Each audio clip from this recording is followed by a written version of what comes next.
आपण माने फूलकोबी आलू रे विभिन्न प्रकार रेसिपी तैयारी करी खाउतबे।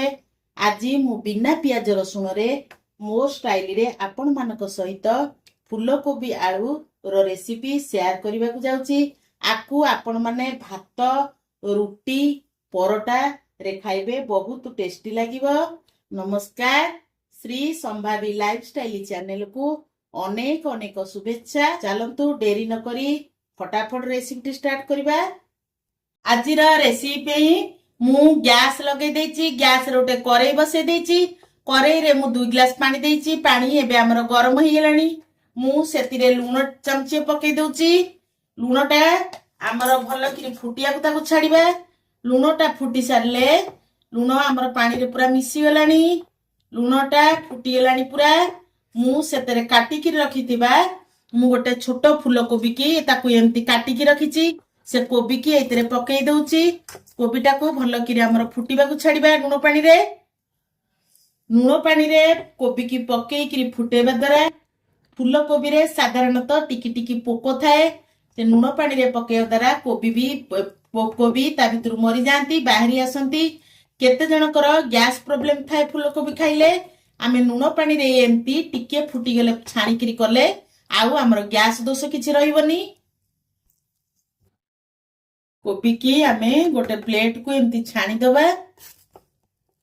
देखंतु पूरा परिष्कार हे गेला। आमे कोबीटा को जेतबेले पानी रे पकेबा बेसी समय सिजेइबानी। से टिके फुटिला परे आमे ताकू एमती छाणी दबा। करेई हमर गरम हे गेलानी। मु सेतिरे दउची किछि सोरिष तेल, हाफ चमच लूण, हाफ चमच हळदी पाउडर। ताकू टिकिया को एमती भाजी दबा।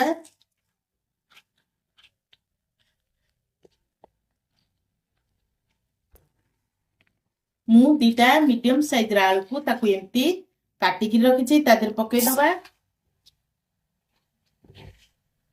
आलू को हमें टिके हल्का ब्राउन कलर हिला पर्यंत ताकू एमती भाजी बाटेला रे।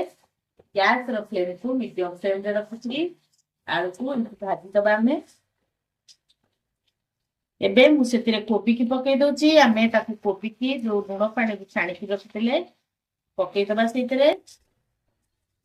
आलू कोबी भलो कि हमें भाजीबा। फूलकोबी आलू हमर एले पूरा भाजी हे गेलानी। देखंतु पूरा ब्राउन कलर हे गेलानी। आकू एथरक आमे गोटे प्लेट को काढी दबा। सेई सेम करेई रे मु किछि तेल पके दोछि। गोटे सुखिला लंका, तेजपत्र 2 खंड, 2टा गुजराती ताकू हमें भलो कि टिके भाजीबा। दालचीनी 2 खंड ताकू भलो कि हमें भाजी दबा। एतरे हमें 2 चम्मच पानी ऐड कर दबा। मु 2टी कच्चा लंका हाफ इंच रदा को चोपा छड़ी ताकू एमती ग्राइंडिंग कर रखितली तादर पकाउची। ताकू हमें भलो कि भाजी दबा। एतरे गोटे चम्मच काश्मीरी चिली पकाउची, गोटे चम्मच धनिया गुंड, गोटे चम्मच जीरा गुंड। हमें एतिरे स्वाद अनुसार लूण पकेबा। हाफ चम्मच हळदी गुंड, गुंड मसला हळदी लूण तेजपत्र गुजराती अदा कंचा लंका सबू हमें भलो कि कषी दबा। गैस रो फ्लेम को मीडियम फ्लेम रे रखी हमें आकु भलो कि कषिबा। हमर अदा कंचा लंका गुंड मसला सब कषि हे गेलानी। ता देहरु भी तेल बाहरी आसलानी। एई स्टेज रे मु देई दउची 2टा छोटो छोटो टमाटो को ग्राइंडिंग करके रखितली ता देहरे पकेई दउची।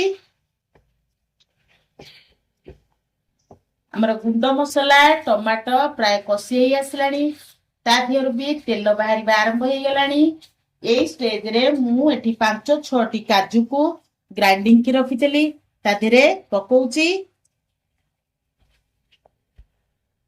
एठी काजू बटा गिना रे मु 2 चमच पानी एतरे धोई कि ऐड करछि। आकु भलो कि आमे कषि दबा। मु एठी 3 चमच दही पकाउछि। दही की पकेला बेले आपण माने गैस रो फ्लेम को लो फ्लेम रे रखिबे। कहीं दहीटी फाटीजिब ताकू भलकरी आमे कषिबा।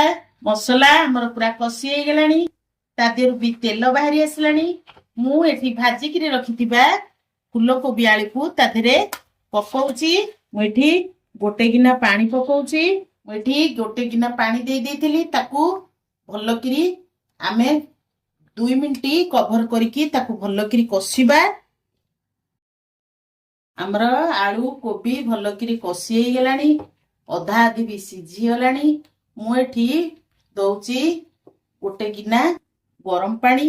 हमर गरम पानी पकेले तरकारी रे देले तरकारीटा बहुत टेस्टी लागे। आपण माने आपनको ग्रेवी को चाहिकरी पानी ऐड करिवे। मोर जेति की ग्रेवी दरकार मु सेति पई गोटे गिना उषुम पानी एतरा ऐड करची। मेठी गोटे चमच चीनी पकाउची। चीनीटा पकेଇବା द्वारा कंचा लंका अदा मु एतरे बाटिकी देइची। दही भी पकेइची तार टेस्ट टा बैलेंस रखिया पई मु एतरे चीनी पकाउची। आपण माने चाहिले याकू टिके चाखी परिबे।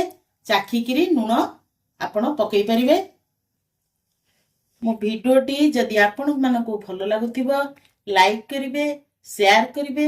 जदि मो चैनल रे आपण माने नुवा थांती प्लीज सब्सक्राइब करिवे। आमे आकू 2-3 मिनिट कवर करी टिके फुटिबा को छाडी दबा। हमर 2 मिनिट हे गेलानी मु कवर काढी किरी देखुची केते सुंदर तरकारी देखालानी कि सुंदर बास्ना भी पळी आसलानी। एई स्टेज रे मु देसी गुआ घियो चामचे पके दउची। गुआ घियाटा पकेले तरकारी टेस्ट 2 गुणा हो जाए। मु एतरे चामचे गरम मसला पकाउची ताकू भलो करी हमें गोळेई दबा। एबे मु काटी की रखिथिबा धनिया पत्र को आधरे पकई दउची। आपण माने चाहिले धनिया पत्र को स्किप कर परिबे। एबे हमर प्रस्तुत हो गेला बिना पियाज रसुण रे आलू कोबी तरकारी। देखंतु आलू भी एठी बढ़िया सिझी आइची कोबी भी सिझी आइची। आपण माने एमती बनै किरी खांतु केमिति लागिला मते कमेंट रे शेयर करंतु। रहूची पुणी देखाबा नेक्स्ट वीडियो रे। जय जगन्नाथ।